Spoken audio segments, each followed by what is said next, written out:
Ole tun tum chu Mizoram le Manipur in kalpona Mizoram boundary dai dole Manipur ram in kalpona kong pui siam mek kan thlir ho do na ni ti chuan helai kong hi Vinco construction ten kum sang ni som ni pali tangin helai in kalpona kong pui poi mo tak mai hi ma anu la tan to a hian kan an thlir ho zuai zuai do na ni amun ma arwal rem lo nen chuang chuan a thlir ro chu a hreom deuh mai theia in hriat thiam na ma sain kan nen boka kan soi tong khan kong hi kum sang ni som ni pali kum tir lam khan abul tran lo ni in na hmuna te kalin kan lo thlir ho thok thok to a tu na ro chuan hei khol ro pui le khol changkang tak tak te nen Vinco construction ten man lo la chawa kan muang hian hei hen kan thlir ho den te po hi mizo contractor an ni boka li thei tripar ho ten te poi mizo ta deuh vek man ania lomom khop maya an malak na chuan oma fakpo an phu hle in ka hria tuna kan thlir lai mek so hot mix plan ania hei amuna hian hot mix plan hi bun hal ani wang hian an kong hi kong thar han blacktop mani se atlo le zual turangai ania mun hlataka phurani lo wang hian hemi hot mix plana an alkadra le rora han chopol te po hi adai man lo turin ania hei kan muang hian a khumup mup mai ni lai na tho hi mu nom khop maya aro puya reilo te a chuan Manipur le Mizoram kanin kalpo na kong pui poimo tak le tangkai tak ni tura hi an zot huai be sei ta ila ti hian kholum kho hilum kho mai halai mun hi in chin kan swing khan helai hi hot mix plan ania helai hot mix plan atang hian khi asat dan chu meial khian a hliau pur reng mai ni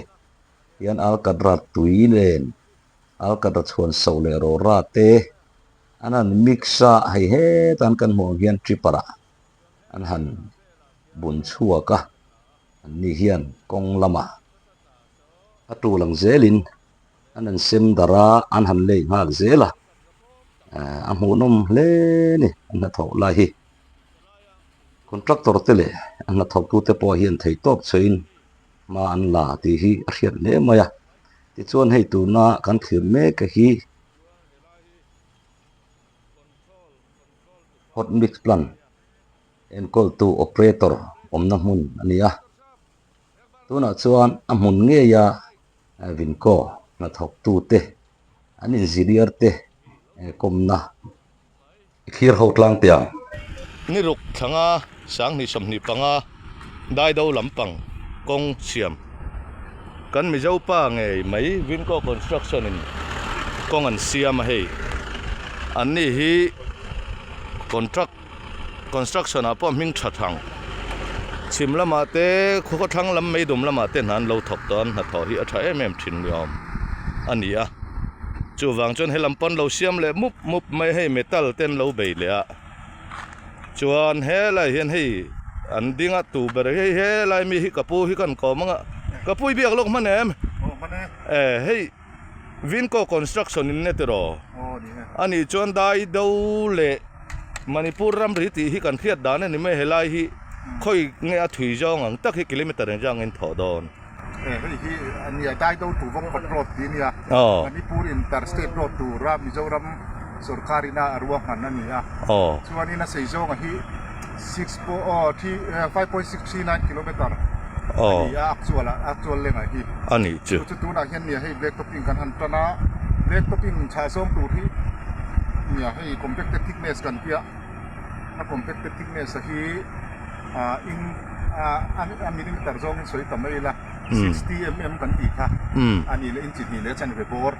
khar wal nuwa compacted thickness chu ni a he half width intermediate length kan ti ang kha dia ani chu meter nga le chan ve 5.5 meter width la khania carries width kan tia to pin chin hi chu he half width in a full in kan paper finisher hian in a phak lo deuh wangin le department nodal department PWD te inamin thuron angin half within DBM kan tia hei hian a layer highway anga a hun ta ni chai disil na ang deuh khuanin dense bituminous concrete layer khat na hi kanan pha a 2.75 within nga le chan ve ka kan pha ma sa ni chuan hemi GSB le WBM in ti in han le hi a cha zong a hi apan hi belbom khan engjat nge in cheng jat nge ti kha a soi them a cha zong a kha in chi som le pali ve la ni in chi som pali ti hi soi sol ni me la in chi som paru zo thok ro pui kan ram mi zo pa nge mei in na kan thok hi aro pui hle maya chu wang chon kan ram chunga chon kan mi zo pa tho thei ang chin hi chu thok in thok tur hian kan sarkar atu te polo sarkar se in du sak zel thei ni sela khu forlen te polo chuak le don an lai trep to khung te khu in chang e chang lo ko thelowa khung teng te khu han pek thei ni sela in chan chin te kha atlo big nge big lo ti te kha thia ta cha kom khop mai he in ha don hle maya hun toy te min lo pe ka wangin kan lo me ben ko kan lo me ole khati zong kha tun truma Manipur state le Mizoram state inkar kong siamnek din hun kan thlir ho thei te chu nita phot sela la subscribe ve lo ten khongaya min lo subscribe sak tuin kan ngen chewa ti rualin like le comment te link share te a tran min lo la pui turin in khongai na le du sakna kan ne na le tun trum tan chuan mang thari khot ule